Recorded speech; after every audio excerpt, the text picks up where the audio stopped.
Is it permissible to face the grave when making dua for its occupant, for the deceased? This depends on the intention.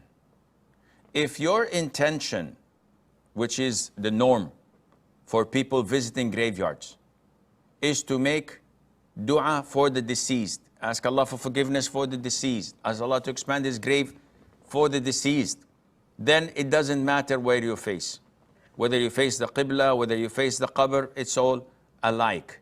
Because the Prophet ﷺ, after concluding burying one of his companions, he used to tell the companions, who were alive of course, ask Allah for forgiveness for your brother and ask Allah to make him steadfast as he's being questioned now. So the Prophet ﷺ ordered them to make dua for him, but he did not tell them to face the Qibla, which means it's not necessary.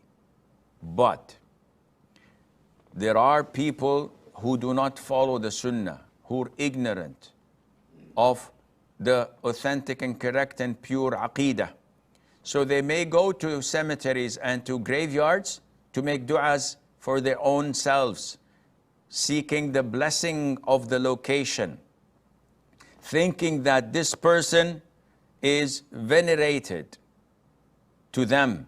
So making dua next to his grave is most likely to be answered quickly by Allah Azza wa Jal. And this is an innovation. This is totally prohibited with this intention. And it can be means of shirk. It can be means of shirk. Though you're not calling the deceased, the one who's in the grave, but thinking that this is a blessed area and Allah would answer, and you're making dua for your own self, seeking the blessing of Allah subhanahu wa ta'ala, this is an innovation. If this is the case, facing the grave is prohibited totally. Because for du'as for yourself, you have to face the Qibla. Facing the grave which you think that the person buried there is venerated and glorified and has a status with Allah Azza wa Jal, this is not permissible at all.